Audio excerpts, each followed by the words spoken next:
Ladies and gentlemen, it's time for... It's the Real Jonathan Smith Show on Indy Sports Ticket, 1430 AM and 99.5 HD2. What's going on? It's the Real Jonathan Smith Show here on Indy Sports Ticket. Hopefully you're having a nice start to your week. It's Tuesday, which means at 11 o'clock we've got Zach Hicks joining the show. We're going to talk a little more Colts and that horrendous performance that we saw on Sunday night. We are officially halfway through the season. Every team's played at least 8 games, so this is about the halfway mark. Obviously, our Colts have played 9. So I'm giving out midseason awards today. I've got Colts midseason awards. I've got NFL midseasons awards. I've obviously we've got Top 10 Tuesday happening today, where we rank the 10 best teams in the NFL. Purdue won last night by 17. I've got some questions, though. Pacers won last night. That was big. College football playoff rankings, those come out tonight. So a ton of stuff for us to get to today. And, for today, I want to start with the Colts midseason awards, right? Every year, different players play better, play worse. Some people overachieve, some people underachieve. And I would like to highlight all of these things for the Indianapolis Colts. So without further ado, here are your Indianapolis Colts midseason awards.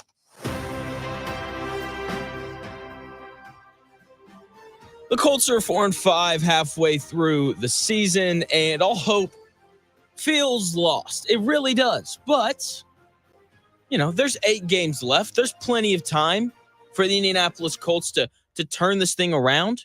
Okay? They could go 8-0 the rest of the way. And, will that happen? Probably not, but it is a possibility. Crazier things have happened before. And so I've got 5 awards that I'd like to give out to some members of the Indianapolis Colts and this organization, and on just how things have gone 9 games into the season. So we're going to start with the Harlan Sanders Overachiever Award. If you don't know who that is, look him up.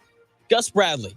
Gus Bradley is the recipient of this year's Harlan Sanders Overachiever Award. Gus Bradley got a lot of crap coming into this season, and rightfully so, might I add. Okay, his defense the past 3 years hasn't been very good. They've given up a lot of yards. They've given up a lot of points. And so coming into the season, we all sat back. I especially sat back, and I looked at the roster, and I looked at the history of Gus Bradley here in Indianapolis, and I was like, yeah, this defense isn't going to be very good. No talent, a coach that I don't really trust. And after week 1, I thought we were all in for it, right? They give up 160 yards on the ground to Joe Mixon. They give up 29 points, right? And then they move into next week. They're playing the Packers, no Jordan Love, and they give up a ton of rushing yards in the first half. They only give up 16 points, but really from the second half of that Green Bay Packers game and on, Colts defense has been good this year. It has been, and a large part of that has been because they've generated a lot of takeaways. They're averaging almost 2 takeaways per game. They're like 1.7, which is 7th best in the NFL. This is a team that is turning other teams over and that has given the Colts an opportunity, a chance to win almost every game that they've played. Right?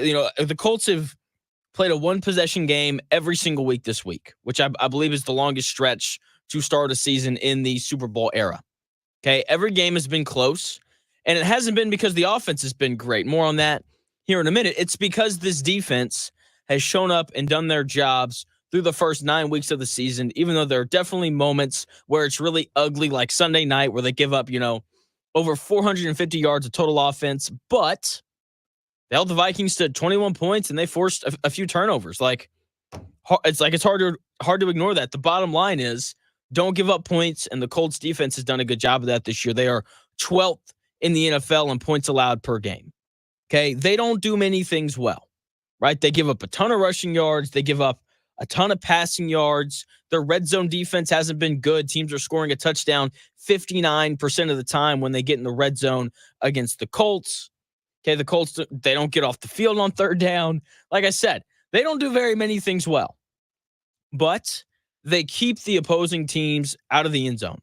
Okay, they do a great job of forcing turnovers, right? And this defense doesn't have a lot of talent. It is very lacking in that department. And Gus Bradley has figured out a way to generate turnovers and keep the opponent's point total down on the year. He has overachieved in a big way this year, given the talent he has had at his disposal. Therefore, he is the winner of the Harlan Sanders Colts midseason overachiever award that goes to Gus Bradley so far. The 2022 Colts season award for most disappointing goes to Shane Steichen. I bought a lot of property on Shane Steichen Island before the season started, really when the Colts hired Shane Steichen. I was like, I'm buying everything that I can. I like this guy. I haven't sold any of that property that I own on Shane Steichen Island quite yet, but the value of that property has diminished greatly over the course of this season. Okay, Shane Steichen didn't do a good job with Anthony Richardson. Okay, like the 44% completion percentage, part of that is on Anthony Richardson. Part of it's on the play calling and Shane Steichen just not doing a great job of giving him easy throws, right? And then they make the quarterback switch. They're like, let's go to Joe Flacco. And then we see the first game of Joe Flacco, and it was worse than any game we had seen with Anthony Richardson. Okay, the Colts only have 3 games this year where they scored 27 points or more. Every other game they've played, they've scored 21 or less. That's just unacceptable when your head coach is supposed to be an offensive-minded guy. He's supposed to be a great play caller.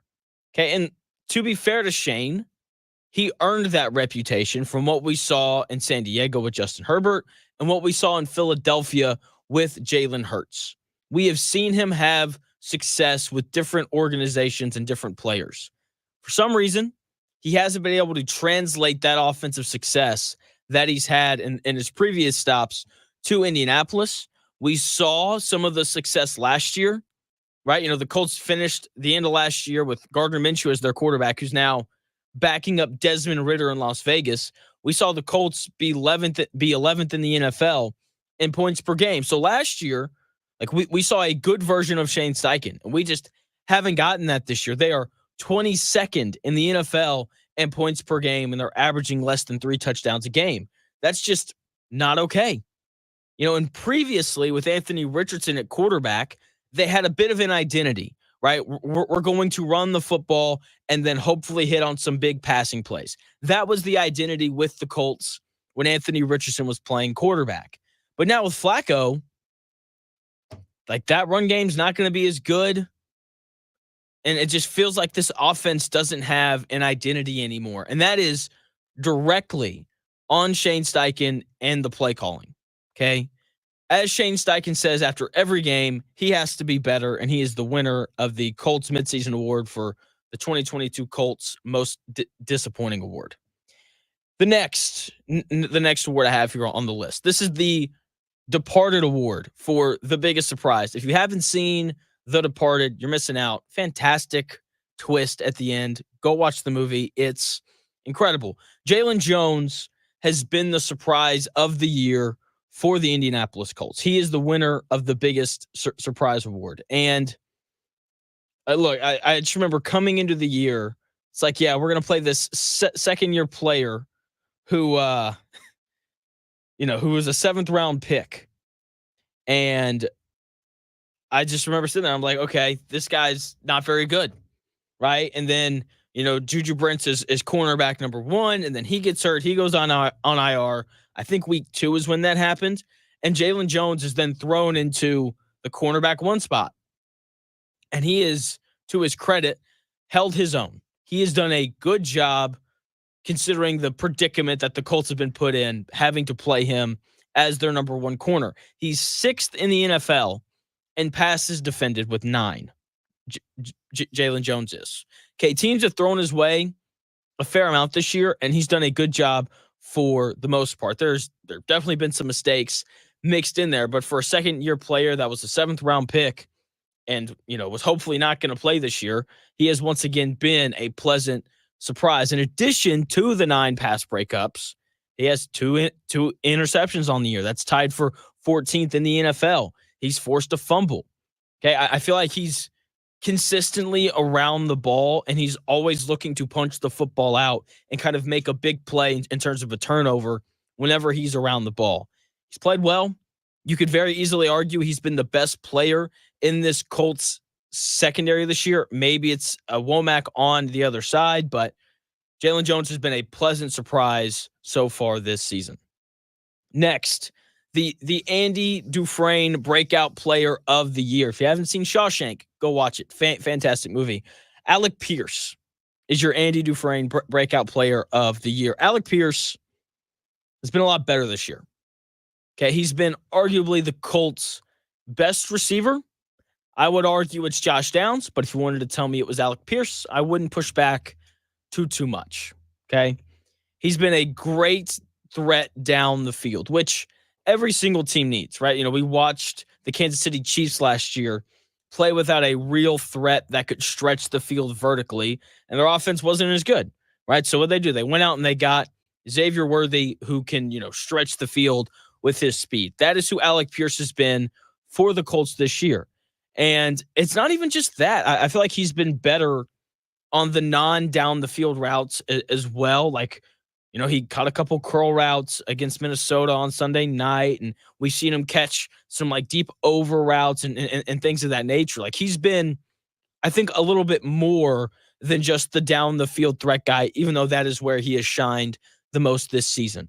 He leads the Colts in receiving yards on the year, and he's tied for the Colts lead in receiving touchdowns with 3.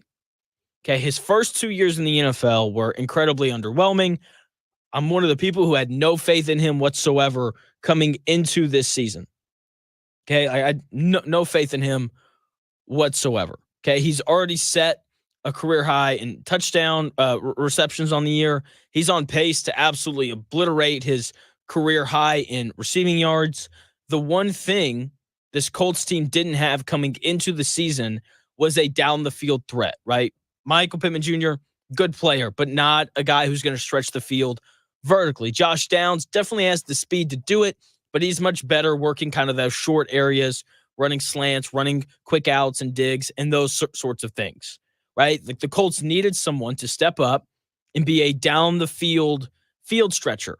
And I thought it was going to be A.D. Mitchell, right? Rookie out of Texas, super fast, all those things. And then A.D. Mitchell showed up and wasn't very good. But Alec Pierce has stepped up and been that guy for the Colts. He is the Andy Dufresne breakout player of the year. Our final award. This is the Upset Wives Couch Award. And it was very hard to pick one specific player. So this award is going to be shared between multiple people. The Upset Wives Couch Award goes to Joe Flacco, Anthony Richardson, and the Colts rookies. Okay? These are the people that all the fans are kind of upset with. Okay? And there are several, because the Colts are 4-5. And when you're 4-5 halfway through the year, fans have a right to be upset. Quarterback play from both Joe Flacco and Anthony Richardson has people in shambles. Okay? Anthony Richardson, I don't want to call them fans, but the Colts fans that support Anthony Richardson are upset that he got benched, right? And then the Colts fans that support Joe Flacco are mad at Joe Flacco because he made them look dumb after that performance on Sunday night. So when it comes to the quarterback situation here in Indianapolis, no one is happy. Good luck finding someone who's happy about it, okay? The answer is no one, right? Everyone's upset at Anthony Richardson because when he played, he was bad. He tapped out for a play. He got benched. So fans are mad about not only the things that he did, but also the fact that he got benched, right? And then, Joe Flacco, just go back and watch the Sunday night tape if you want to know why people are upset with him. Then you have the rookies who also 1,000% deserve this award because they haven't shown up. And this isn't entirely their fault. If the Colts didn't have a general manager and an organization that overhyped their rookies every single year, then I don't think people would be as upset with the rookies as they are. I'm going to defend Leatu Latu because he's actually played a little bit better than I think people realize. But rightfully so, fans want defensive ends and edge rushers to register sacks, especially when your general manager is laughing after taking the guy and saying, we got the best pass rusher in the draft, right? And look, Latu hasn't registered a ton of sacks. He only has 2 on the year. Okay, fans don't care that he leads the team in quarterback hurries and quarterback pressures. Okay, fans don't care that he's second on the Colts in quarterback knockdowns. Fans don't care about that. They see that he only has 2 sacks on the year. And so it's like, oh, he's been awful. So should fans be upset with Latu? I don't really think so, but they are. That's the reality of the situation. And then, of course, fans are upset with A.D. Mitchell, who hasn't done jack squat for this Indianapolis Colts team this year. He only played 5 snaps against the Vikings. He only has 12 receptions on the year for 140 yards. A quarter of his receptions have come off of one where he had a 30-yard catch earlier in the year. He hasn't scored a touchdown. He's simply been bad. Okay, there were issues earlier in the year with him not being willing to kind of put his body on the line to go make a grab. Now he's not even playing. He only played 5 snaps on Sunday. Like, there's just been a lot of bad that has come with A.D. Mitchell playing this year. He has been just so incredibly disappointing.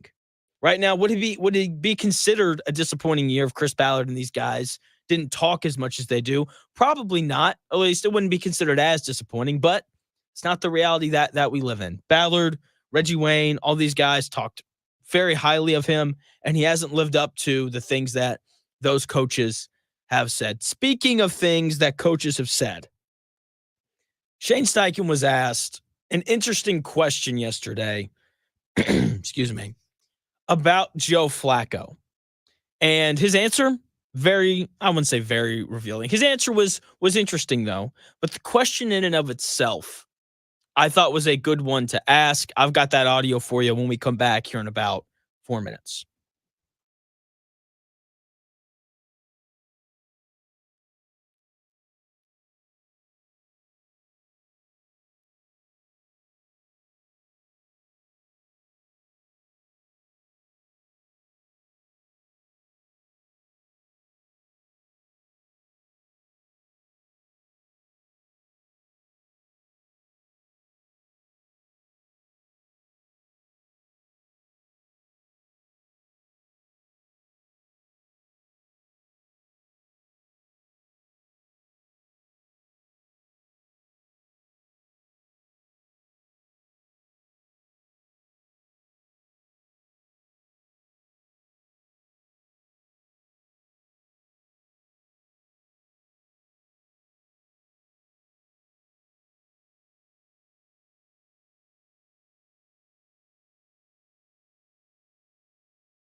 Welcome back to the real Jonathan Smith Show on Indy Sports Ticket, 1430 AM and 99.5 HD2. What's going on? It's the real Jonathan Smith Show here on Indy's Sports Tickets. Hopefully you're having a nice day, a nice week. Hopefully you've gotten out and voted. It's an important thing to do. It is. Another important thing to do is to ask questions. And Jake Arthur, I believe, he asked Coach Shane Steichen a very interesting question yesterday about Joe Flacco to a point where I felt like it deserved to be played. So here's Jake Arthur, Colts reporter, asking Shane Steichen about the leash that he's giving Joe Flacco. Hey, Shane, as you guys, obviously Joe is the plan the rest of the way, but as you guys continue to evaluate things, obviously there was like a certain amount of leeway Anthony got. Is that similar with Joe? Like, is there a certain limit before you guys make another switch, or you just want to stay pat? Yeah, we'll stay pat with Joe going forward right now. Right now. So obviously, look, Shane Steichen was never going to answer that question. Okay, like he wasn't. Okay, he wasn't going to say, yeah, well, if Joe Flacco, if he goes out there and he throws, 4 interceptions on our first 4 drives, we'll make the switch. He was never going to give a definitive answer to that question, but I think it's a good question.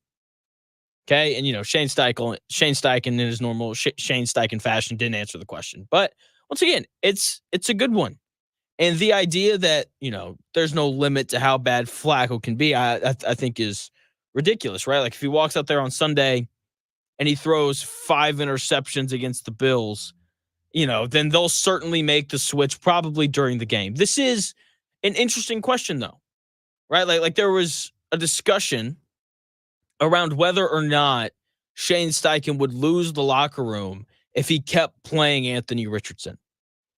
Right? We sit back, you look at the completion percentage, another loss, and you're just like, oh, like he's got to make the switch, right? Because he could lose the locker room, like Michael Pittman Jr. and Josh Downs probably aren't happy with the fact that, Anthony Richardson couldn't make some of the easier throws and things of that nature. Meanwhile, Alec Pierce was like, please keep Anthony Richardson in. I'm having an absolute blast. So for the Colts with Joe Flacco, I think it's fair to ask the exact same question. Like, how many games does the Indianapolis Colts offense have to look as lifeless as it did on Sunday night for us to ask the same question of, is Shane Steichen going to lose the locker room if he keeps rolling with Joe Flacco? Zach Hicks came on Thursday, and he made an interesting point about how, like, when Michael Pittman Jr. and these guys resigned, they knew that Anthony Richardson was that he was the plan going forward. And now they make the switch mid-season, which is fine because Anthony Richardson wasn't very good when he played. But if Joe Flacco isn't any better, like, do these guys get frustrated at the fact of like, hey, you spent the number 4 overall pick on this guy who we all know is wildly talented. You let him play 7 games and then you benched him. Could we maybe go back to that guy to figure out if we have any sort of future here? Because if we don't, then I would like to be traded. Seriously, like if the Colts lose their next 3 games, and it's because the offense continues to stink, then like how does that change things in the locker room?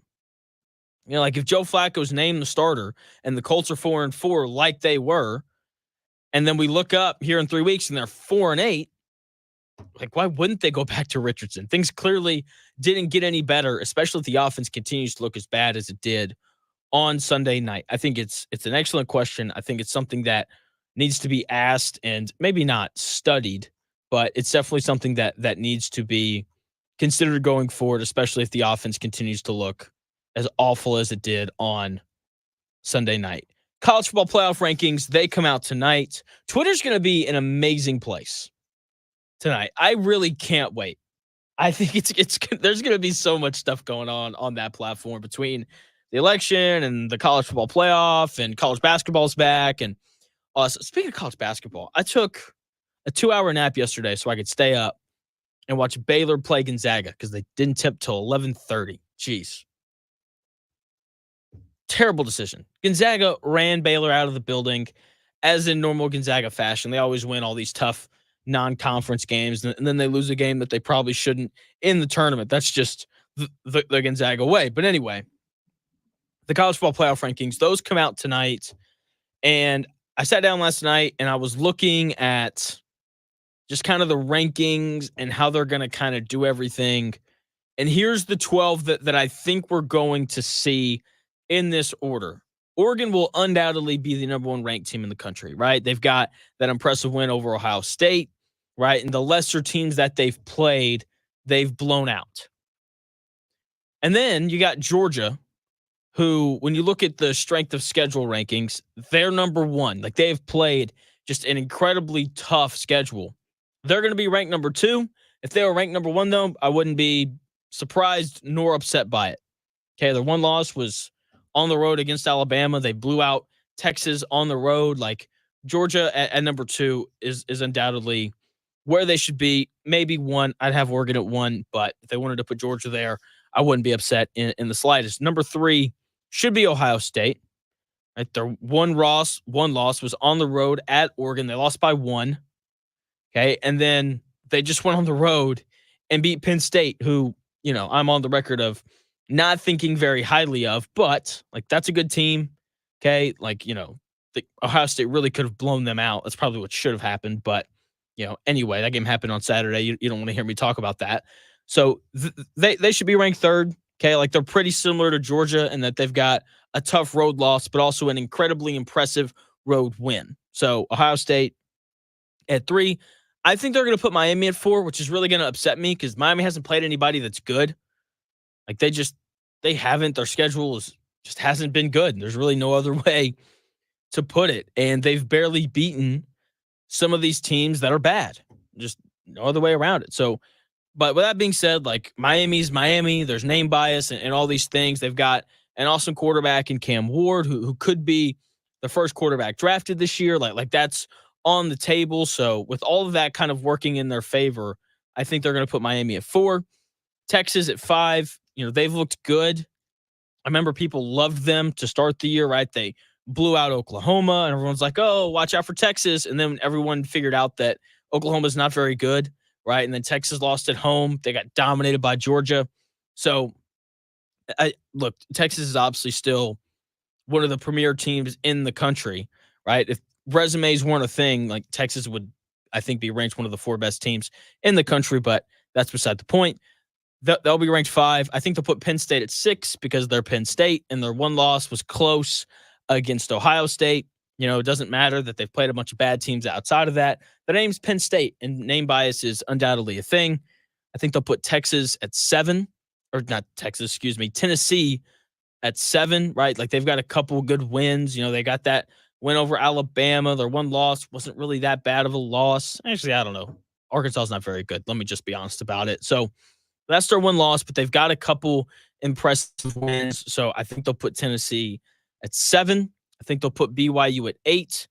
They got a win over SMU, who's really good. They've got a win over Kansas State as well, who's ranked. I'm not a huge Kansas State guy, but like, they're one of the 25 best teams in the country, I'd be willing to say. So BYU has a couple good wins, haven't lost, all those things. So I think they'll be 8th. I think they put Indiana at 9. 9 feels like the right spot for Indiana because, yes, I get it. Like, they've crushed everybody that they've played, and that matters, even though all those teams are bad. Okay, like, they've got, 2 wins against teams that are over 500, Nebraska and Washington, and they're both 5-4. When you look at the strength of schedule rankings, Indiana is 106th. Okay, so, like, I get it. They're blowing teams out. If Indiana pops up at 9 or even 12, right? I don't think they'll be ranked higher than 9. Like, Indiana fans are going to be upset, and rightfully so, because if you've watched Indiana play, then you know how dominant and how good that team is. But they haven't proven it against the best teams, and I honestly have no issue with the committee looking at a team like Tennessee and being like, you know what? We saw them beat Alabama, who's one of the 15 best teams in the country. I think Alabama's actually going to be ranked 10th. And so from the committee's perspective, they'll be like, I don't know, like, we saw them beat the 10th best team in the country. Like, we're going to rank them a little bit higher. Like, I think that beating good teams, whether it's close or by a lot, should outweigh beating a whole bunch of bad teams by a lot. Okay. Like when it comes to ranking the top 12 teams, I want the 12 teams to have proven that they belong on a field with the 11 other best teams in the country. As dominant as Indiana has been, they haven't proven that. Just because of the way that their schedule is structured, that game in Columbus at Ohio State coming up here in the next few weeks, like that is, I'm not going to say that's their season. But if they show up in that game and they get blown out, which I don't think is going to happen because, as I've said, Indiana is a good team. I think it's going to be hard to justify putting them in given what their schedule is. So I think they'll put Indiana 9th, Alabama 10th, right? I know they have 2 losses and, that's going to be really upsetting for some people, but like they've got multiple good wins. They're playing LSU on Saturday. If they win that one, then they should definitely be ranked in the top 10. They lost to Vanderbilt. Like that's a good team. And they lost to Tennessee, who's also a good team. So the losses aren't bad. And they've got some good, impressive wins under their belt. I would put Alabama at 10. Number 11, Notre Dame, impressive win on the road against A&M, but they've got that horrific loss to Northern Illinois. That's going to haunt them. But, Dan and I, we talked about this a bit yesterday on his show. They've gotten better as the year has gone on, Notre Dame. Okay. Leonard, he's figuring things out at the quarterback spot for them. So Notre Dame deserves to be ranked in the top 12, just given what we've seen from them over the past month, the continued progression of that team getting better. So Notre Dame at 11. And then I think they're going to put Boise State at 12. Okay, they've lost one game. They lost by 3 on the road against Oregon, and they've beaten everybody else that they've played. If they wanted to put SMU in that spot, wouldn't be surprised, wouldn't have an issue with it. Their one loss was against BYU, and they lost by 3. So Boise State or SMU is going to fill out that 12th spot, and then I think 13th will be the one that doesn't. So Boise State or SMU in that final 12th spot. Can't wait. Those rankings get unveiled tonight. It's going to be just fantastic. Cannot wait for all those rankings to come out.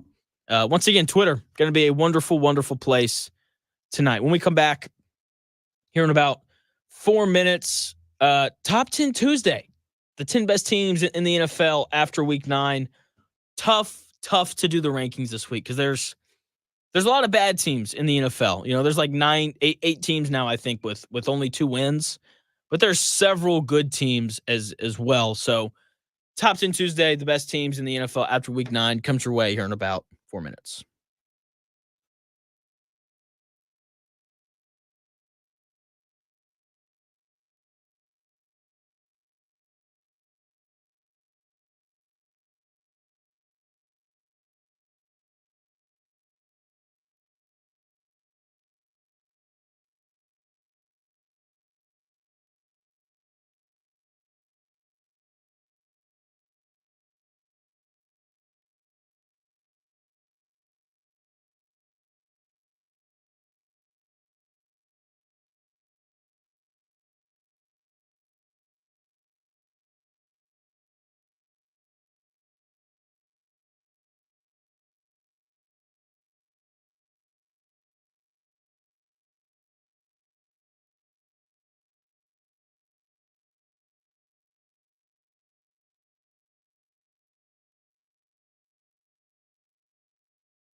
The best takes, stories, and entertainment. It's The Real Jonathan Smith Show on Indy Sports Ticket, 1430 AM and 99.5 HD2. What's going on? It's The Real Jonathan Smith Show here on Indy's Sports Ticket. Hopefully you're having a nice start to your week. It's Tuesday, the most anticipated Tuesday of the year because tonight's college football playoff rankings come out for the first time. Can't wait to see where the committee has Indiana ranked in relation to, the other teams that are going to be ranked in the top 12. If Indiana's not in the top 12, we're going to have some stuff to talk about tomorrow. Cannot wait, but we do rankings here on The Real Jonathan Smith Show, and it's Tuesday.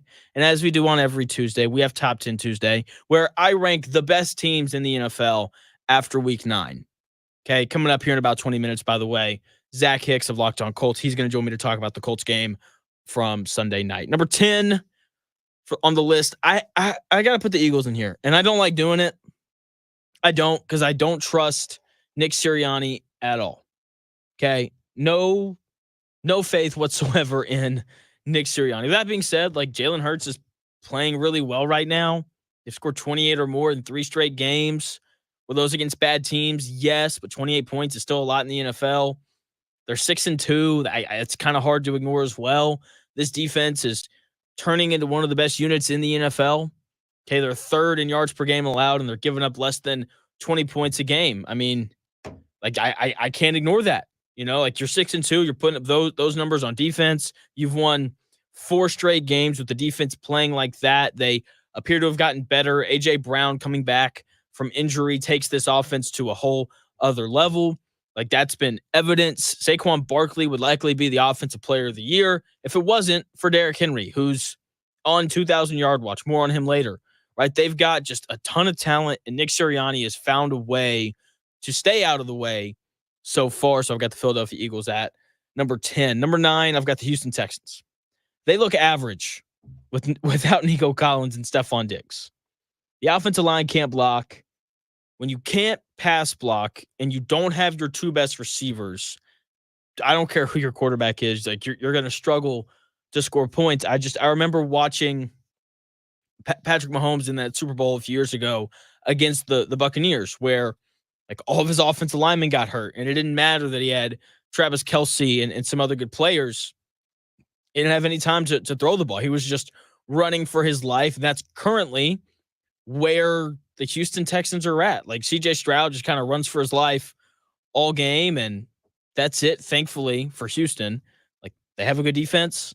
They're second in yards per game allowed. They're only allowing 22 points a game. Even without Diggs and Collins, I trust Stroud and what has been a consistent rushing attack to score more than 22 points a game. And at some point, Nico Collins is going to come back. They'll be better when that happens, but as long as he's out, they can lose to anybody.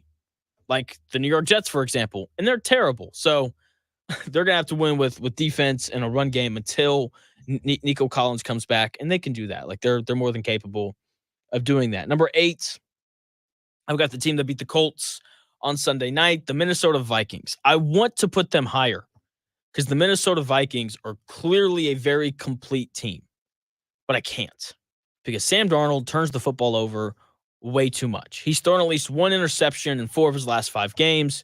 In those 5 games, he's given the football away 8 times. Okay, that's what Joe Flacco did at the end of last year with the Browns. So, not a fan of that, right? It's hard to win games that way, but Vikings have just kind of found a way to do it. Part of that's been the fact that their defense has forced a ton of turnovers. They lead the league in takeaways per game at over 2. Like that's just an incredible rate of turnovers forced, and that's ultimately why they're winning games. Okay, they also generate a ton of pressure on the quarterback. They generate a lot of just negative plays with their defense, both in the run and pass game. That helps mask the struggles that they've had on the back end. Once again, the 30th ranked pass defense entering that game against the Colts, and the Colts only threw for 179 yards. So, yeah, Colts aren't very good. That's okay. But if this defense for the Vikings continues to play that well and Sam Darnold can just stop giving the ball to the other team, then Minnesota can beat anybody. Number 7, the Los Angeles Rams. Okay. When they're healthy, the Rams are as good as anybody. They've won 3 in a row. They're finally healthy. Cooper Kupp, still one of the best receivers in the league.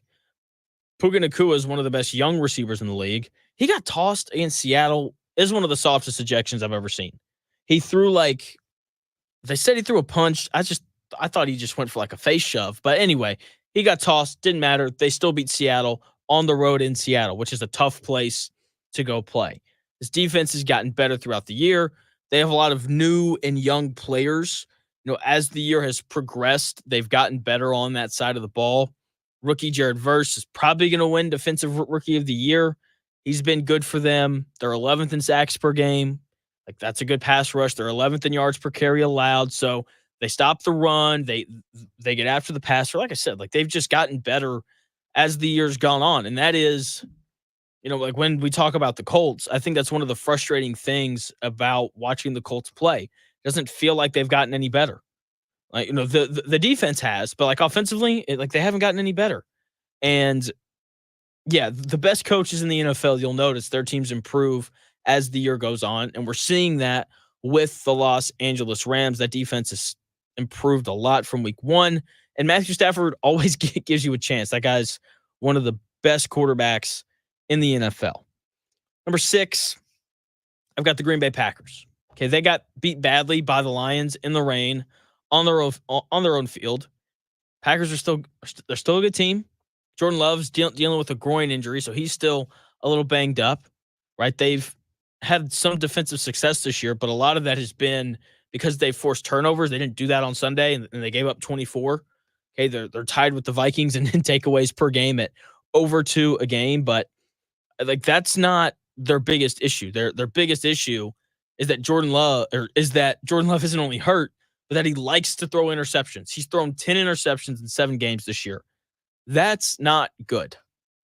Okay. And I know there's some people out there that are going to justify with, but he's thrown 15 touchdowns. A 15-10 touchdown to interception ratio is not good. That's 1.5. That's bad. There's just no other way to really put it. And until that gets fixed, until the Packers quit giving the ball to the other team, it's hard to rank them higher than 6th. And it's kind of frustrating because when you watch Green Bay play, they are as talented as anybody. They're as fun a team to watch as anybody. And their ceiling is good enough to beat anyone. But they'll only reach that point if Jordan Love can quit turning the football over. He's got a lot of gunslinger in him. I mean, he's just letting it rip. There's not a window that guy doesn't think that he can force the ball through. And like I said, fun to watch. Doesn't always lead to wins, though, especially when you're playing teams like the Lions, one of the better teams in the NFL. Number 5, I have the Commanders. I think the Commanders are better than Green Bay. Simply because the Commanders don't turn the ball over. They have the least amount of giveaways in the NFL this year. They're only averaging 0.3 a game. They just don't turn the ball over. And that's a large part of why they've been so good this year. They just score a ton of points. They can run the ball. They're averaging 5 yards a carry. That's 5th in the NFL. They can throw the ball. They're 10th in passing yards per game. And when you do those two things that well and you don't turn the ball over, you're going to score a lot of points. And that's exactly what the Washington Commanders have done. They're 4th in the NFL in points per game. Because they just can't be stopped, and they don't stop themselves. Okay. And when you can run the ball, throw the ball, and you don't turn it over, you're going to score a lot of points, and you don't have to ask your defense to be great, right? With Green Bay, their defense has to be great for them to win games, because when you turn the ball over, most of the time, not all the time, you're giving your opponent probably good field position. It's the Commanders never have to defend a short field because Jaden Daniels and the rest of that Commanders offense have done a good job of taking care of the football, and that makes things easier on a average at best defense. Okay, so the Commanders at 5. Once again, this is Top 10 Tuesday, the 10 best teams in the NFL after week 9. And the final 4 is incredibly easy to know.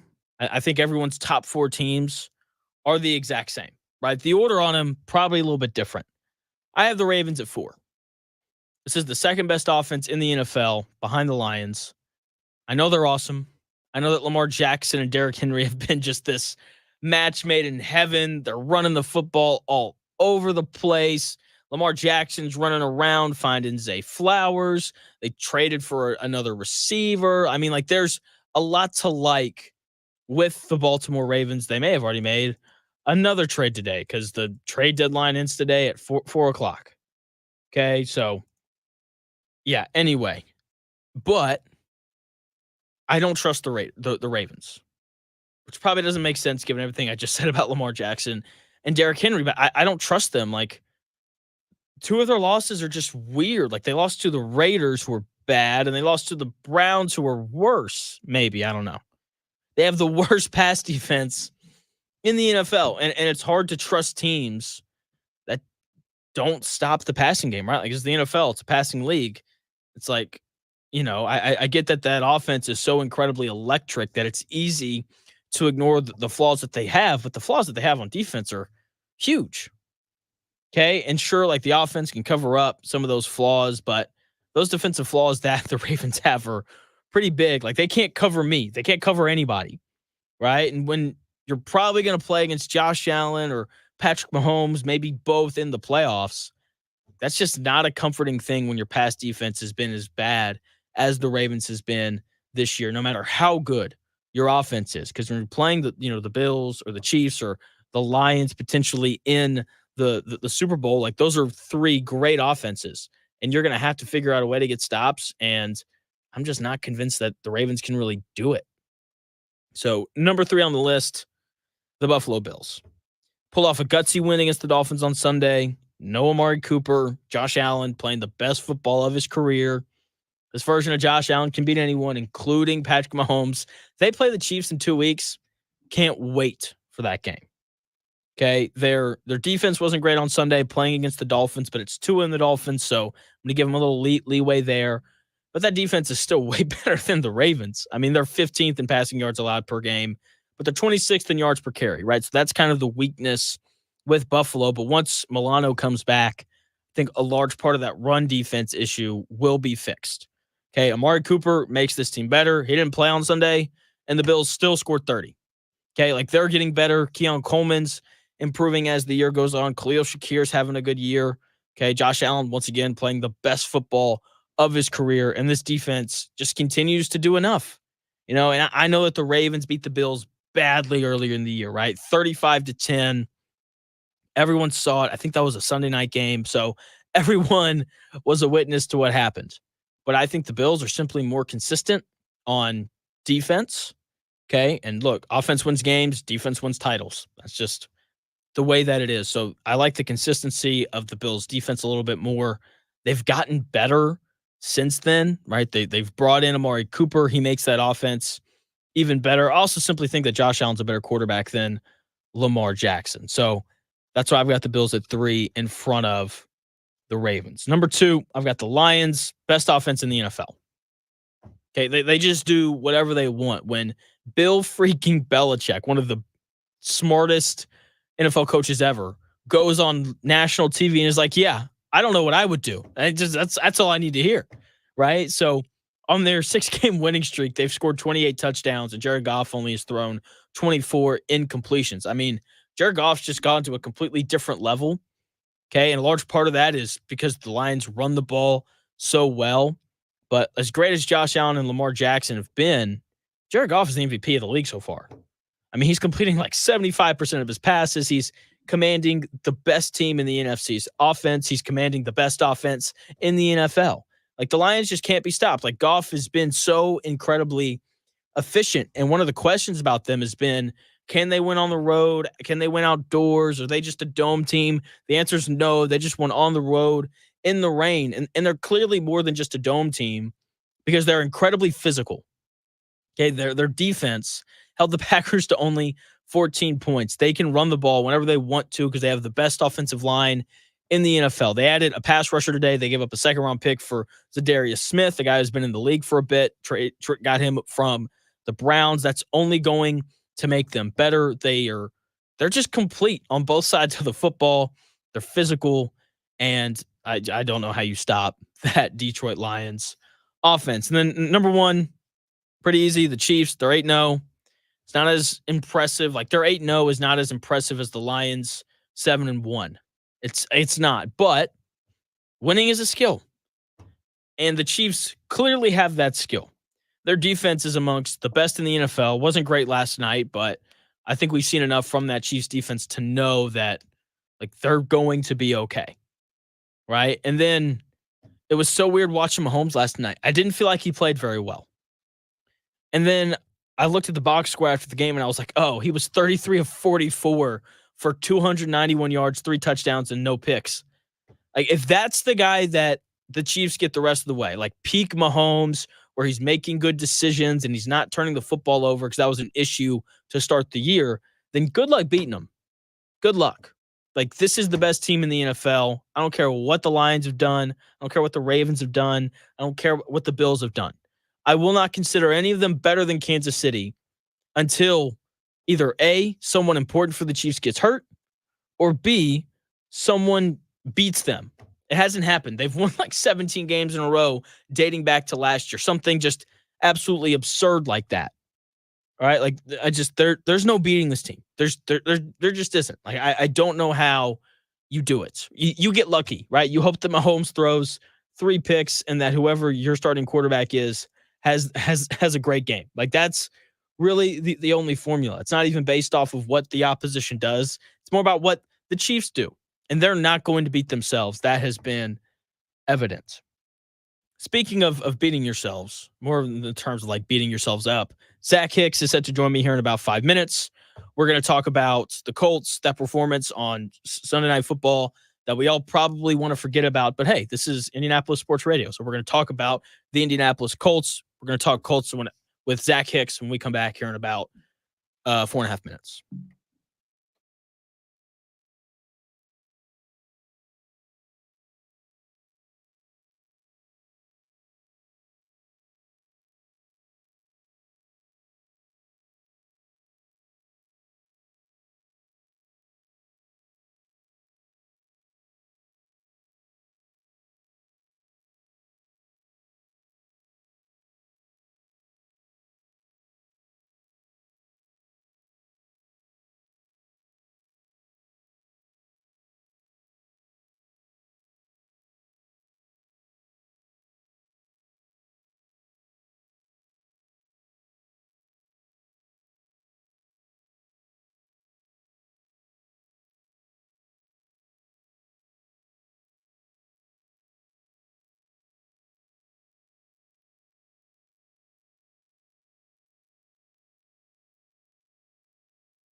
Ladies and gentlemen, it's time for It's the Real Jonathan Smith Show on Indy Sports Ticket, 1430 AM and 99.5 HD2. What's going on? It's the Real Jonathan Smith Show here on Indy's Sports Ticket. It's the biggest Tuesday of the year.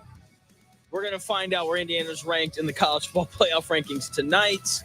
But before we continue to talk about that, I've got to talk to Zach Hicks, as we do every Tuesday at 11 o'clock, about the Indianapolis Colts. And I'm very interested to see where this goes today. Zach, what's going on, man? How are you? Oh, I'm doing all right. You know, coming off a really fun game the other night. I mean, can't complain, right? Very fun. Yeah, so much fun. That was actually going to be my first question. I was bored. I just found the game incredibly boring. Were you bored during the game, or were you just like really frustrated watching Joe Flacco make an attempt to play quarterback? Oh, man, it was rough. It felt like those Nick Foles starts late in 2022 where it's like you're just watching an immobile quarterback that's just not very fun and missing throws and you don't even have like a fun run game to go with it either, like you did during Carson Wentz's years. And even Carson Wentz gave you some fun every now and then, and Gardner Minshew last year gave you a little bit of fun. Like, this really goes to like Nick Foles in 2022 feeling where it's just, I mean, it was just total ineptitude on offense. It was such a dreadful day to watch the Colts offense. And I know the Minnesota Vikings defense is really good, but they were coming off back-to-back weeks, giving up 300 plus yards passing to opposing quarterbacks. And I know those quarterbacks are pretty good, you know, Jared Goff and Matt Stafford, but to only muster up 170 yards passing in that showing and just look totally inept in the entire game, like, it was so embarrassing. And I know we're going to get to it on today's show here, but to make that big win now move to your 39-year-old quarterback and to put that showing up in front of everybody, you know, everybody was watching. I mean, I'm sure a lot of people turned it off at halftime because it was boring, but we were watching at least, but like a lot of the nation was watching, and to make that big win now move saying we're trying to make the playoffs and then putting up that performance, like, God, what an embarrassment. What an embarrassment on prime time. It was so bad. I won't look. I had a great time on Twitter. I had so much fun. Just being glad that it appears that you and I both are right so far on the Flacco stuff. But joined by Zach Hicks, host of Locked On Colts, talking about, you know, the Colts and that ugly game on Sunday night. Which was more boring, the game on Sunday night, Colts Vikings, or the Colts 2022 Thursday night game against the Broncos that finished 12-9 in overtime? Which was more terrible to watch? Oh, man. The Broncos game was pretty brutal. That's tough. You know, it's funny. We were talking about that Broncos game on Twitter not too long ago, and I completely forgot that went to overtime. Or did it? Did it go to overtime? It did. I just stayed up and watched because I'm an idiot. I just remember the Colts defense was fun to watch in that one, and the Colts defense was fun to watch on Sunday too, but for like a different way. Like, the Colts defense on Sunday was getting just blasted by yardage and like giving up a ton of yards, but they made a lot of really fun plays. You know, Grover Stewart's sack, and that turned into the touchdown for the defense. A couple interceptions were really fun for the defense. That Colts Broncos game, the Colts defense was just locking it down, and I thought that was a little bit more fun. So I might have had more fun during that Broncos game, just because, like, at least their defense was playing like lights out. Like, again, the Colts defense on Sunday was fine. I have no issue with how they played, but at least we were watching like Stephon Gilmore like locking it down and Bobby Okereke locking it up, and it was a fun showing from the defense there. It's just, I can't really pick out much out of this game on Sunday aside from the Grover Stewart play. That was really fun, but aside from that was it, man. The Colts defense, like, I just, like, after the game, I just was sitting there and I was doing my prep for the next day, and I was like, how did they only give up 21 points? And the answer is because Sam Darnold likes to throw the football to the other team sometimes. And so I just, I'm with you. I think that Broncos Colts game was probably a little more fun. Just because, like you said, like, at least the defense was fun to watch. It was a real struggle, especially on offense though. And like you said, kind of when we opened, just having that offensive showing when you make this move saying it's a win now thing is not great. I didn't think the offense would be good. I didn't expect for it to be that bad though. Like, were you expecting that? Or what kind of were you expecting as opposed to what we actually got? I expected him to move the ball a little bit more. Like, I wasn't, because I knew what this entailed. And a big part of this move, banking on how successful he was on third down in those couple starts that he had earlier in the season, where he was just putrid on first and second down against the Titans and even against the Jacksonville Jaguars. But where he really found his success was third down. And that's where the Colts offense was able to sustain drives and keep the ball moving, is because he was converting third downs at such a high rate and scoring touchdowns on third downs at such a high rate. I didn't expect it to regress that much. I did expect it to regress a little bit, but I didn't expect it to regress back to being, a third down offense that was just as bad as what it was with Anthony Richardson. And at least, again, with Anthony Richardson out there, you have the elite run game, you have the creativity, you have the explosive plays, you have, some success on first and second down, but you have that dreadful third down play from Richardson. But with Flacco, you lose all of those positives I just said with Richardson, and you were really just banking on the third down success and I guess the higher completion percentage to get you closer on third down. Yeah. And the completion percentage wasn't much higher, and the third down play was terrible. So instead of having an elite run game plus explosives, but struggling on third down, you had neither of those two things and struggling on third down, which just gave you one of the worst offensive performances we've seen from the Colts, again, since 2022. I would say it's probably the worst we've seen since 2022 with this Colts offense. And again, there's just no excuse for it. Like, I know Joe Flacco is a terrible fit for how Shane Steichen likes to run his offenses. Steichen likes to be in the gun. He likes a mobile quarterback. He likes to be very explosive. And Flacco, at this point in his career, is probably more of an under center, Shanahanian type guy where, you want to do stretch runs and quick play actions over the middle and get the ball out of his hands quick. And that's just not what Shane Steichen's ever really done. But still, at the end of the day, if you're making this move, you have to have something ready to go. You can't just make this move on a whim and say, all right, like, go out there and do your thing. And I think they tried to do some under center stuff, but it was just so discombobulated. It just wasn't very cohesive at all.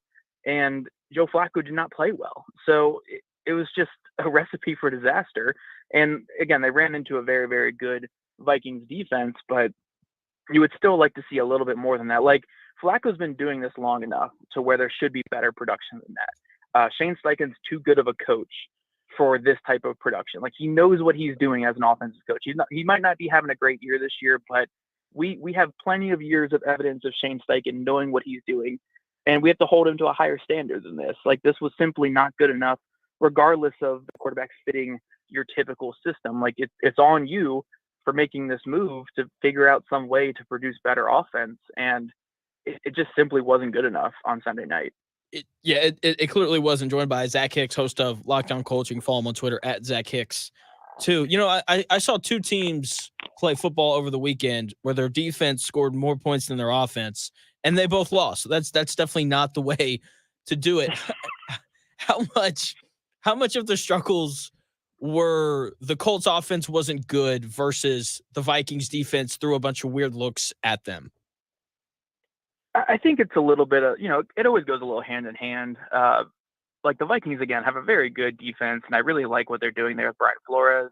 A lot of players who aren't like A-plus players, a lot of B-plus players that just know their role really well, and Flores disguises a lot of stuff. But at the end of the day, there were plays to be made. I mean, the first drive of the game, they're going down there. They're about to hit the red zone. It would have been their only red zone trip of the day in retrospect, but they're about to hit the red zone in the very first drive.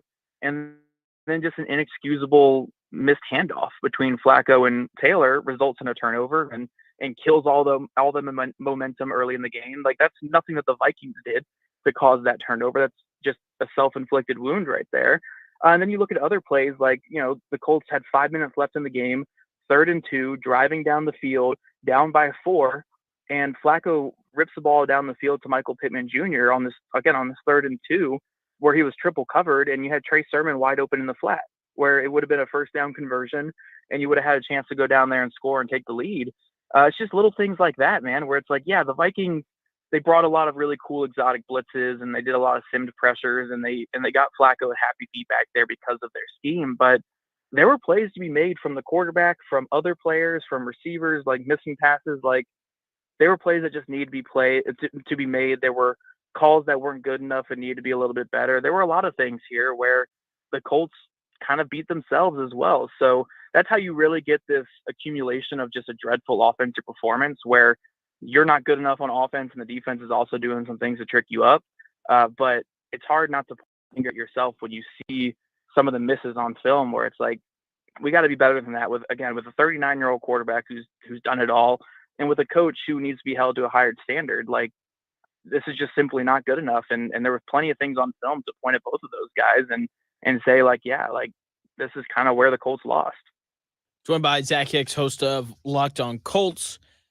So just for me, going back and just thinking about the game, I didn't think the offensive line was very good. And for my defense of Shane Steichen, because I'm very much a fan of Shane Steichen. I'm with you. Like, he hadn't been good this year, but there's a lot of evidence to kind of prove that he is a smart guy when it comes to scheming things up offensively and calling plays. Like when Jason Kelsey says Shane Steichen's the best play caller he ever played for, like I'm gonna remember that, And for me, like watching that offensive line, I just think it's hard to call plays and to find success when, like, your quarterback's getting pressured most of the time when he drops back. Like, I get that the Vikings were throwing some weird looks in there, but, like, Joe Flacco's played in the league for 17 years. Ryan Kelly's been in the league for 10 years, and, like, the protections still didn't seem to line up very well. I know that they had some injuries, but, like, Ryan Kelly said before the year started that this was the most talented offensive line room he's ever been in. And, like, in defense of Shane Steichen, I just think it's hard to call plays when you can't run the ball and you can't protect the quarterback. Is that, like, a fair criticism of the offensive line? Yeah, I think to a degree. I think overall the offensive line wouldn't get like a horrible grade for me in this past game, because I do think for the first three quarters, at least, for the most part, they did hold up a lot in protection. At least gave Flacco the 3 seconds he needed to get the ball out, and he just wasn't able to get it there. I think there was like one free rusher that hit him in those first three quarters. And then obviously in that fourth quarter, he was holding on to the ball forever, trying to push it down the field, and took all three of his sacks on one drive late in the game. So that's kind of where I thought I saw more of the issues there. But when it comes to the run game, I think that's a really great point where it's like they're not getting that push in the run game. But again, here's the thing, like, this run system is not very creative. And that's not to spite Shane Steichen or say something horrible about Shane Steichen and this system.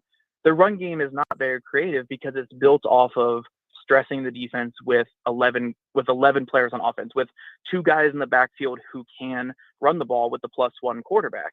So when you eliminate one of those guys who can carry the ball and you're making it a 10-on-11 game, and you have this run game that's not very creative, and you factor in two rookies are starting, plus Ryan Kelly hasn't been very good this season. So two rookies and one guy who's not playing up to his standard, you're just not going to get the push that you need to survive in a non-creative run game. So again, if Flacco's your quarterback, you have to start doing like a very, very creative run game with motion into blockers in the backfield, with counter plays and misdirection. Like, it can't just be inside zone, outside zone, split zone all game long when you have Flacco back there, because you're not stressing the defense. The backside defenders are going to crash down. You're going to have defensive tackles, blowing up these guys like from the get-go, because they're not being stressed either way by a threat at quarterback. So again, it all boils down to this move at quarterback where it's like, yeah, if you can't run the ball, Flacco's going to be in bad situations, but you can't run the ball because Flacco's out there.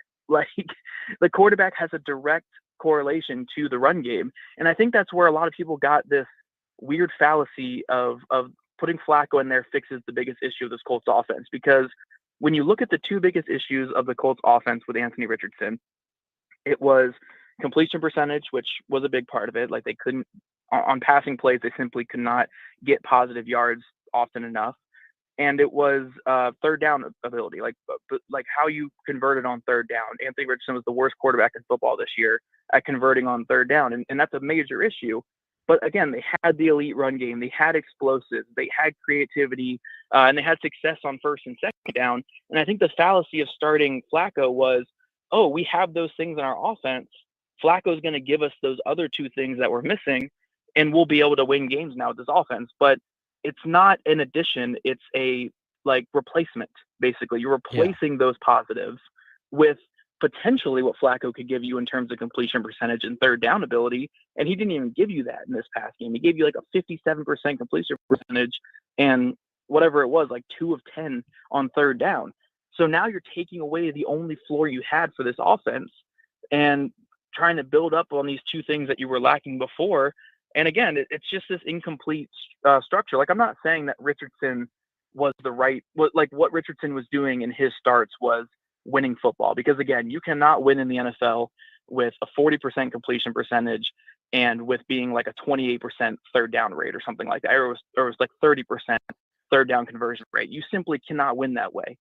But you at least had a floor to score points with that because of those other things I mentioned with Richardson. You don't really have a floor to score points with Flacco unless your play caller and your offensive line is perfect. Because when you have a pocket passer who can't move the ball, you need receivers that are always open. You need play calls that are, again, beating these defenses, which, again, Steichen's not had a great year calling plays, so that's not happened this year. And you need protection to hold up at all times because he's not going to create like a guy like Richardson could. So the margin for error is so much smaller now when it comes to Flacco being out there, and you lose the floor of your offense, and it leads to games like this where your defense outscores your offense on prime time against the Minnesota Vikings. So again, I'm not saying Richardson was great out there. I think a lot of people misconstrue that when I have this conversation where, again, you destroyed your floor of your offense by getting Richardson out of the lineup and putting Flacco in there, but that doesn't mean Richardson was great, but he at least had a floor. The floor for Flacco is just like you could break through the floor and keep going lower. Like Richardson on his worst days, you could still run the ball really well, like on his worst possible days where he's missing every single pass. I mean, they scored 20 against the Texans when he completed 40% of his passes, and they lost by 3 in that game. He hits one more of those deep passes and they win the game, and we don't even bench him. So you at least had a floor with Richardson because of the other things he did and the impact he had just by being on the field. Flacco, you don't have a floor. The floor is through the ground right now. And again, it leads to performances like we saw on Sunday night. Yeah, once again joined by Zach Hicks, host of Locked On Colts. I felt like when Anthony Richardson was the quarterback, the identity was really easy to see, an offense that can really run the football, and from time to time, they're going to hit, a 50-yard bomb, right? And when they hit that bomb, they're probably going to score a touchdown. My audience hates it when I say this, but in the NFL, you have to have explosive plays if you want to score points. You have to have them because it's really hard to string together 12-play drives against NFL-level defenses. And with Joe Flacco, I mean, they had 2 plays that went for over 20 yards on Sunday night. And when you're playing a defense like Minnesota that is high risk, high reward with the amount of blitzes and the coverages that they run, you should have more than 2 plays go for 20-plus yards. You should. And with Flacco, there's just a major lack of explosiveness that you have to have to score points in the NFL unless you're Mahomes and the Chiefs and Andy Reid. That's really the only team that I look at, and I'm just they can methodically work their way down the field. Even with the Ravens and the Lions, who probably have, the 2 best offenses in the NFL, it's like Zay Flowers, 20-yard reception, and then, 3 plays later, there's a touchdown. And with the Lions, it's like, here's a 12-yard run from Montgomery, and then here's a 20-yard pass to Amon-Ra St. Brown, and then they score. You have to have these explosives, and Joe Flacco just doesn't give you those. And even if the completion percentage is lower, like it was with Richardson, if he hits a couple bombs and he puts you in the red zone, you're probably going to score points because of how well they run the ball. And I think my biggest thing was just sitting there watching the game. It's just like there was no excitement. There was no hope. It was just I guess I'm going to watch this 39-year-old run for his life for the next – not run for his life, because like you said, the offensive line was good for those first 3 quarters. But it was I guess I'm just going to watch this 39-year-old throw 3-yard slant routes for 4 hours. That's what the offense felt like. And, not to bring up 2022, but things feel really similar to that right now. Where that's kind of what the offense was with Matt Ryan. And then they were we got to bench Matt Ryan. And then there was Nick Foles. That didn't go very well. And then it's let's put Sam Ehlinger out there. And that was even worse.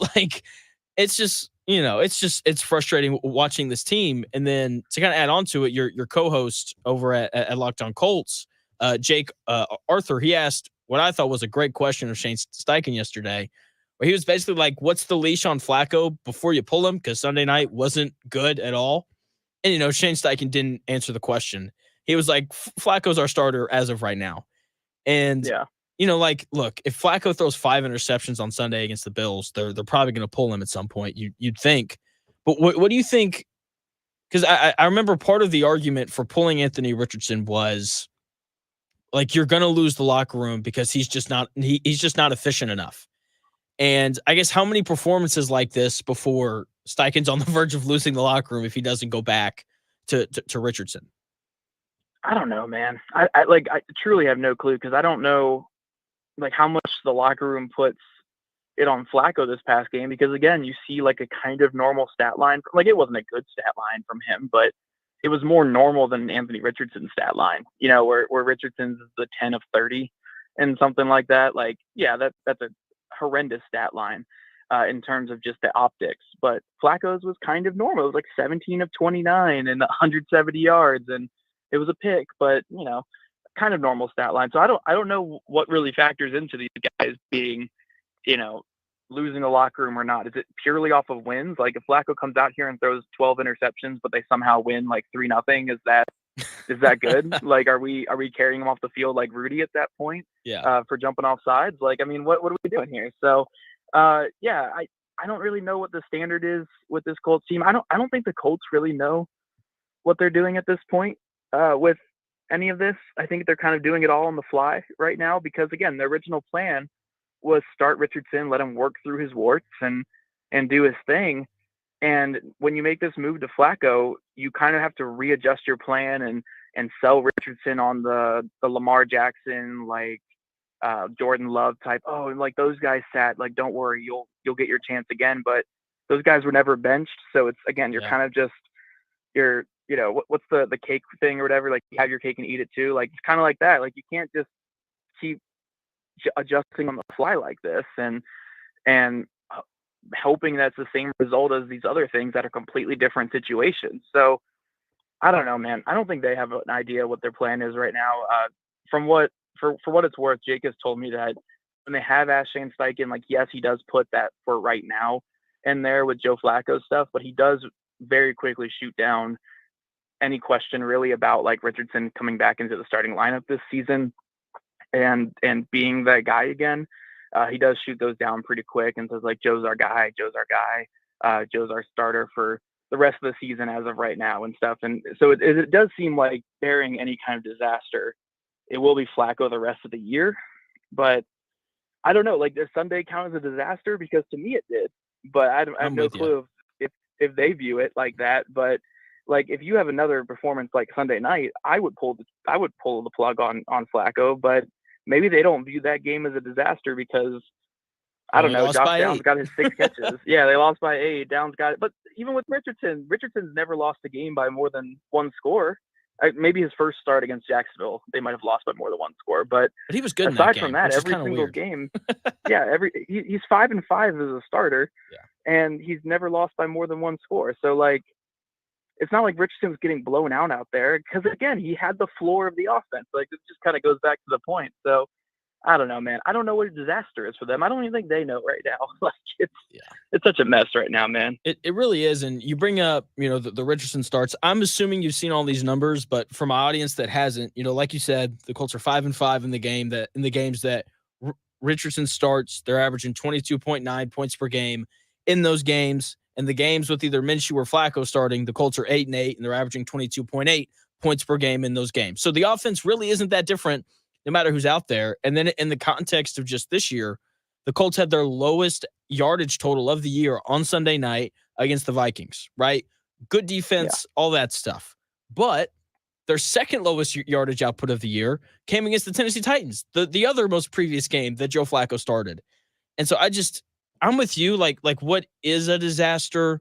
Last question for you, and I'll let you go. I know that Steichen said that, Flacco's the guy the rest of the year. My thing is, like, if the Colts look up and they're 4-8 at the end of this really tough stretch that they're in the middle of right now, like they got the Bills on Sunday.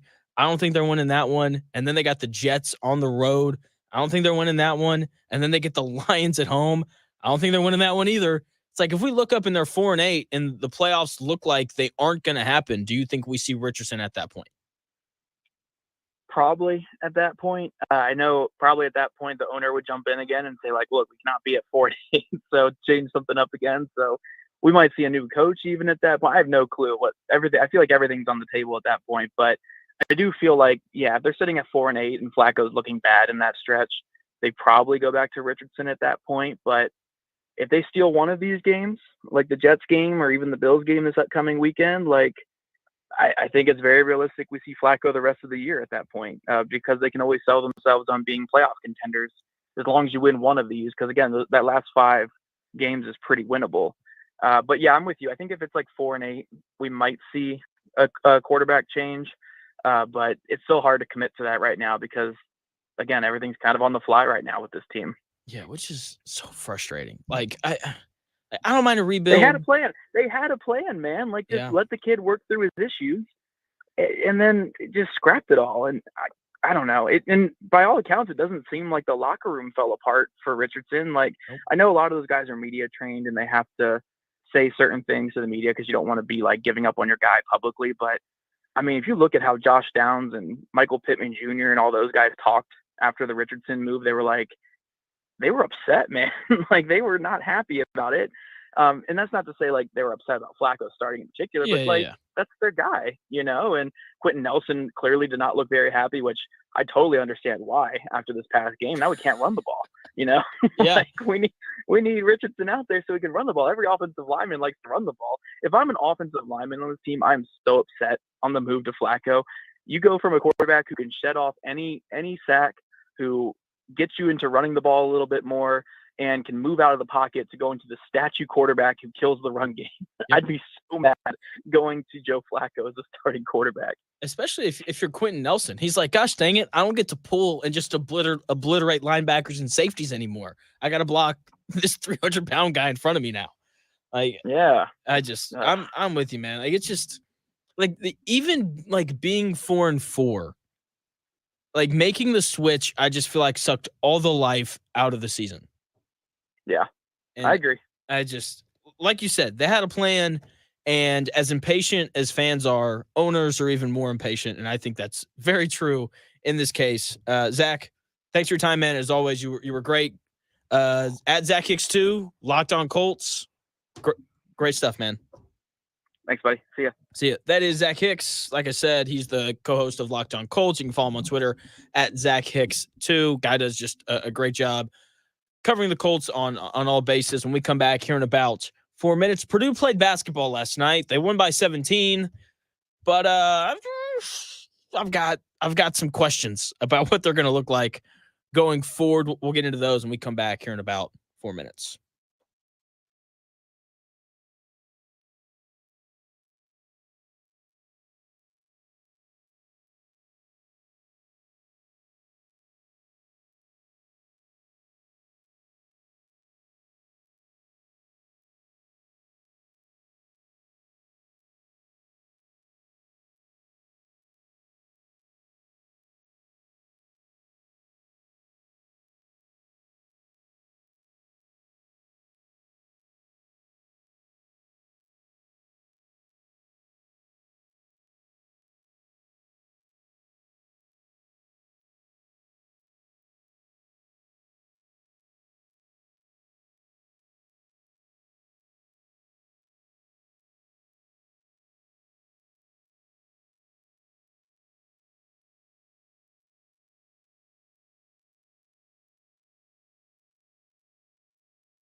Unadulterated sports talk with unfiltered takes. It's the real Jonathan Smith Show on Indy Sports Ticket, 1430 AM and 99.5 HD2. What's going on? It's the real Jonathan Smith Show here on Indy's Sports Ticket. Hopefully you've had a nice day, a nice start to the week. College basketball is back. Purdue basketball, fresh off of a national title appearance, is back as well. They started their season last night. IU set to start their season tomorrow night. I watched a decent bit of that Purdue game, and they look kind of how I expected them to. Braden Smith had the ball a lot, created for his teammates. He had like 14 assists last night. They shot the crap out of the basketball. Like that team, oh man, they can shoot so well, right? You know, Purdue last night, they shoot 11 of 26 from three. That's 42%. I mean, just absolutely lighting it up. You know, Trey Kaufman-Renn and Daniel Jacobson played well. Will Berg off the bench was okay. Couldn't make a free throw. That's going to be an issue for them if he can't really figure that out. But, you know, the group effort to replace Zach Edey seems like it could be a thing. Daniel Jacobson, a little small, very clearly a freshman based off of his frame, but you can tell he's got some skill. Trey Kaufman-Renn still relentless underneath. And then, you know, Wilberg, let's work on those free throws, man. 1 of 6 is not acceptable. And look, Purdue cruised last night, right? Like they won by 17. There were some moments where the game got close. Braden Smith down the stretch kind of took over and played really well, right? But Purdue was clearly more talented. And, you know, I just kind of expect them to win by 17 or something like that. You know, that's kind of what's to be expected. What you don't expect, though, is for Purdue with a point guard who's a junior and has started, you know, I believe every game of his career. You don't expect for that team to turn the basketball over 16 times. That can't happen. That can't happen. Braden Smith is a junior. Why is he turning the ball over 6 times against Texas A&M Corpus Christi? Come on now. Thankfully, you know, it's Texas A&M Corpus Christi. Like they're not very good. Like they aren't. Like they should never come close to beating a team like Purdue when you look at talent and expectations and all those things, right? And because Purdue's way more talented and because they shot 42% from 3, like they won that game by 17. But Purdue, you're not beating anybody in the Big Ten if you turn the basketball over 16 times. That'll get you beat by just about everyone in the Big Ten when conference play comes around. Your starting point guard, who's a junior, can't turn the ball over 6 times. Like that just that can't happen. Okay, look, it's one game though. I'm not gonna overreact. Okay, Braden Smith's a good player. Matt Painter's a good coach. Purdue's clearly got some talent. Like I said, the Jacobson kid, I'm very intrigued to kind of see how he develops this year. How does he do against other power 4 bigs who are going to have a little more meat on their bones and be just as big? Now, look, when you're 7'4" and you have the length that he does, he'll be fine. But going to be interested to see how he handles the physicality of the Big Ten. Once again, it's one game. Don't freak out. They still won by 17. This team's going to score points because they're going to have some sort of inside presence. And once again, they're going to shoot the ball and incredibly well, it seems. So they're going to be fine offensively, but like those turnovers, like they've got to cut those down. They know that. They'll be better going forward. First game, can't really overreact to it too much. When we come back here in about 4 minutes or so, we're going to get into the Colts, their season. I've got some Colts midseason awards to give out, giving those away when we come back here in about 4 minutes.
More winners, more often. It's the Real Jonathan Smith Show on Indy Sports Ticket, 1430 AM and 99.5 HD2.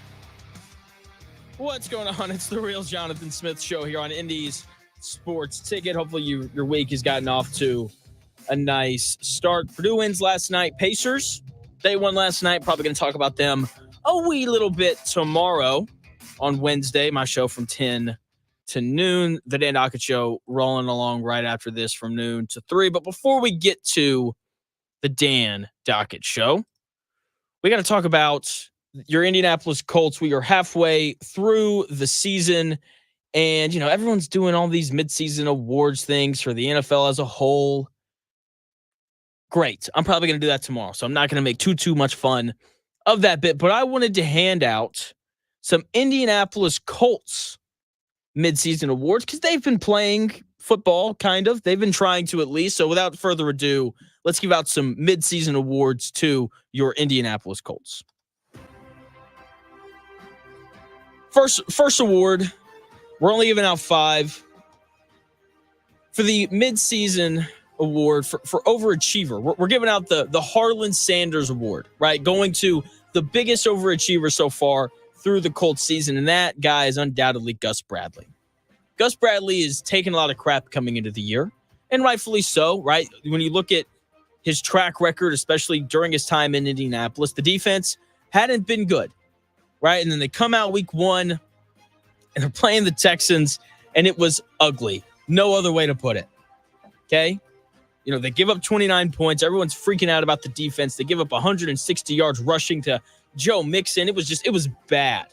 Okay. And there wasn't much talent there. And so I, along with a lot of other people, assumed that this defense was going to be bad all year. Right. But it hasn't been, because they've done a good job of generating takeaways so far throughout the season. Right. They're averaging a little under 2 takeaways a game. Like, that's given the Colts opportunities to win games, but the offense hasn't been very good. More on that here in a bit, but the Colts are 12th in points per game allowed this year. They don't do many things well, right? They give up a bunch of rushing yards. Their red zone defense hasn't been good. They don't get off the field on third down. Teams can throw it on them, but they've figured out a way to keep teams out of the end zone. And that's ultimately the goal of every defense, right? The defense doesn't have much talent. Gus Bradley has figured out a way to generate turnovers and to keep the opponent's point total down. He has overachieved in a big way this year, given the talent he has at his disposal. Therefore, he is our he's the receiver of the Harlan Sanders Award, which goes to the biggest overachiever. The next award is the 2022 Colts Season Award. This goes to the most disappointing person in the organization. It goes to Shane Steichen. I have bought a lot of property on Shane Steichen Island. I haven't sold any of it yet, but the value of that property is diminishing quickly. And it has, throughout the course of the season. He's comes here, he says, let's take Anthony Richardson. They do. And things just haven't really worked out with Anthony Richardson so far. Then they go out, they make the switch at quarterback to Joe Flacco, thinking that will fix things. And then we get the worst offensive performance we've gotten from the Colts all year. Like, the Colts only have 3 games this year where they've scored 27 points or more. Every other game, they've scored 21 points or less. Shane Steichen is supposed to be an offensive-minded coach, and he hasn't been that. He's supposed to be a great play caller, and he hasn't been that. Now, I'm not giving up yet. I'm not selling my property on Shane Steichen Island because we've seen him have success throughout his career. Okay, he had success in Philadelphia. He had success in San Diego. Jason Kelce called Shane Steichen the best play caller he's ever played for. And I am inclined to believe Jason Kelce, who played football for a long time. But for some reason, Shane Steichen hasn't figured out a way to translate the success he had in Philadelphia and San Diego to Indianapolis. He hasn't figured it out yet, right? And like, the offense has been bad this year, right? We saw some of the success last year. They were 11th in points per game with Gardner Minshew, who's now backing up Desmond Ridder in Las Vegas. This year, though, they're 22nd in points per game scored. Like, they're averaging less than 3 touchdowns per game. Like, that's just not acceptable, right? They used to run the ball well, but with Joe Flacco playing quarterback, the run game just isn't going to be the same. And making this switch to Flacco, the offense no longer has any sort of identity. With Richardson, it was we can run the ball and we're going to hit on a couple deep bombs every game. With Flacco, it's like, here's a 4-yard slant route to Josh Downs. You happy? And that's really it. And as Shane Steichen says after every game, he has to be better. The reason why this team doesn't have an identity on offense is because of him, and he has to be better. No way around it. Shane Steichen is the winner of the 2022 Colts Season Award, which goes to the most disappointing person in the organization. Next, we have the Departed Award, which goes to the player who's been the biggest surprise of the year. If you haven't seen The Departed, you should watch it. The ending, amazing. Anyway, this award goes to Jalen Jones. Okay, he has been the surprise of the year for the Colts. Juju Brents goes out early. He's been on IR basically all year. And then Jalen Jones gets thrown into the cornerback 1 slot. And he has held his own. Okay, he's 6th in the NFL in passes defended with 9. Teams have thrown his way a fairly decent amount this year. They've really tested him. And he's, as I said, he's held his own for the most part. There have obviously been some mistakes in there. But for a second-year player that was a 7th-round pick, he has been a pleasant surprise. When I saw Juju Brents go out, I was like, this secondary is absolutely toast because I have no faith in Jalen Jones whatsoever. But he's come up big in some spots. You know, in addition to the 9 pass breakups on the year, he has not 1, but 2 interceptions on the year, which is tied for 14th in the NFL. He's forced a fumble. Okay, like he comes up, he tackles well, he supports the run game. And when he makes a tackle, he's always looking to punch the ball out. Like he has played well. And he's been arguably the best player in the secondary for the Colts this season. He has been a pleasant surprise, and that is why he is the winner of the Departed Award halfway through the Colts season. Next, we have the Andy Dufresne Award, which goes to the Breakout Player of the Year. If you haven't seen Shawshank, go watch it. You're missing out. Anyway, the Andy Dufresne Breakout Player of the Year Award goes to Alec Pierce. Alec Pierce has been good this year. So much better than what I expected. I think so much better than what a lot of people expected. He's been arguably the Colts' best receiver this year. I would argue it's been Josh Downs, but if you wanted to tell me it was Alec Pierce, I wouldn't argue. He's been a threat downfield, which every team needs. Okay, he's been better on the non-down the field routes as well. You know, we've seen him, create separation on curl routes and out routes and those things. Like he's gotten better at those other areas that don't involve him just running straight. Okay, he leads the Colts in receiving yards on the year, and he's tied for the lead in receiving touchdowns with 3. Okay, and look, compared to his first 2 years in the NFL, I mean, this is just so much better, right? His first 2 years were incredibly underwhelming. Okay, now he's already set a career high this year in touchdown receptions. He's pacing to absolutely obliterate his receiving yards career high. The one thing that the Colts didn't have coming into this season and that they needed was a deep threat. I think that's part of why they went out and they drafted A.D. Mitchell, right? A guy who can really run and is athletic and all those things. And when they took him, A.D. Mitchell, in the 2nd round, I think a lot of people, myself included, just kind of assumed that he would kind of take Alec Pierce's spot. And that hasn't happened. It hasn't, because Alec Pierce has gotten better and he's made a lot of really good plays down the field for the Colts this year. Because of that, he is the Andy Dufresne Breakout Player of the Year. Final award that we're going to give out here. I didn't know who to give this award to. So it's shared between really four people. This is the Upset Wives Couch Award, which goes to the players that Indianapolis Colts fans are most upset with. Right. Once again, there are several players who qualified for this award. The voters could not come to a consensus opinion on who the award belonged to, so we split it up 4 ways. Quarterback play from both Joe Flacco and Anthony Richardson, both of them, their performances this year have the Colts fan base just in shambles. Anthony Richardson fans are upset that he got benched. Okay. Joe Flacco fans were upset at the way that Anthony Richardson played. And now Anthony Richardson fans are upset at how Joe Flacco played. And Joe Flacco fans are upset that he made them look dumb after that performance on Sunday Night Football. Okay, so Joe Flacco hasn't lived up to it. The Colts are 1-2 in his 3 starts. When it comes to Anthony Richardson, everyone's upset about that situation. in some way, shape, or form, right? Some people are upset because he was bad. Other people are upset because they wanted to see him keep playing. Like, people are just really upset with Anthony Richardson. They're upset because he tapped out for a play. I mean, like, there's just so much stuff going on with him that, has a lot of fans upset. No other way to really put it. So both quarterbacks have to take home some piece of the award. And then the rookies, mainly Laiatu Latu and A.D. Mitchell, have to take home a piece of the award. And this isn't entirely their fault. I think the part of why people are upset with the performances from Laiatu Latu and A.D. Mitchell is that we have a front office that just talks way too much. You got a general manager laughing when they drafted Latu because he was like, this is the best pass rusher in the draft. And now Laiatu Latu only has 2 sacks. And people are like, is he really the best pass rusher in the draft? And then you got Reggie Wayne saying that A.D. Mitchell's going to figure it out. And then he only played 5 snaps on Sunday. Like, the coaches and front office just need to stop talking about these guys. Now, I am going to defend Laiatu Latu here quickly. I think he's been better than people realize.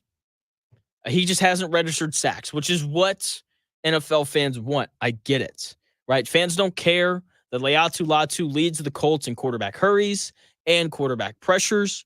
Fans don't care that he's second on the Colts in quarterback knockdowns. Once again, like fans, they don't care about that. Like, they want to see sacks, and they've only seen him come up with 2 sacks on the year. And because of that, people have kind of labeled him as terrible, a bust, whatever. My thing is, we're only halfway through the year, and there's data, the hurries, the knockdowns, the pressures that support the idea that, like, he's going to be fine and that he's going to be a good player. So should fans be upset with Latu? I don't think so, but I can understand why you are, because the sacks just haven't really been there. And then, of course, you got A.D. Mitchell, who hasn't done jack squat this year. He had 1 catch on Sunday night, and he played 5 snaps. Seriously, like, he's got 12 receptions for 140 yards on the year. He hasn't scored a touchdown. Like, he's just been bad. There's really no way around it, and there were the issues earlier in the year with him not being willing to put his body on the line to go up and make receptions. Like, he's just afraid, I guess. That hasn't been an issue as of late, but I think that's only because the Colts haven't been playing him, right? So, I mean, like, there's just a lot of issues there. Like, it's just been a really disappointing year for Latu, right? Because the sacks aren't there, but especially for A.D. Mitchell, because he was supposed to come in, be like a real Z wide receiver. There's a lot of hype, a lot of excitement. He fell in the draft. He was upset about it. And now he's shown up, and he just hasn't been good. No other way to really describe it. And yeah, I don't know. So those are your 4 recipients of the Upset Wives Couch Award: Joe Flacco, Anthony Richardson, and Laiatu Latu and Adonai Mitchell, just because they haven't really shown up and produced the way that they need to. John Buzzard, great question. Who does the Liar Liar Award go to? Ballard? Probably, yeah, it's got to be Ballard. Okay. Chris Ballard also wins the Talks Too Much Award, because that's just all he does. He just runs his mouth. Actually, no, the Talks Too Much Award goes to Zaire Franklin. My bad. It goes to him. The Liar Liar Award goes to Chris Ballard. And yeah, I mean, just covering this Colts team is so frustrating. There's just nothing. I'm not going to say nothing seems to go right, but like, they've just got issues everywhere. The owners meddling and all that kind of stuff. With that being said, it's not as bad as it is in Dallas. They just traded for a wide receiver, even though they're awful and they should be selling. So it could always be worse, right? That's what fans want to hear. At least you're not those guys. Yeah, I don't know. I just hope they win Sunday. I hope they beat the Bills. So much more fun to talk about them when they're winning. The Dan Dockett Show comes your way here in about 5 minutes. I'm sure he'll have thoughts on Purdue and the Colts and all those things. A lot of great interviews lined up for today on his show. It's going to be great. Thanks for tuning into my show, The Real Jonathan Smith Show. I'll be back on the air tomorrow from 10 to noon. I will talk to you then.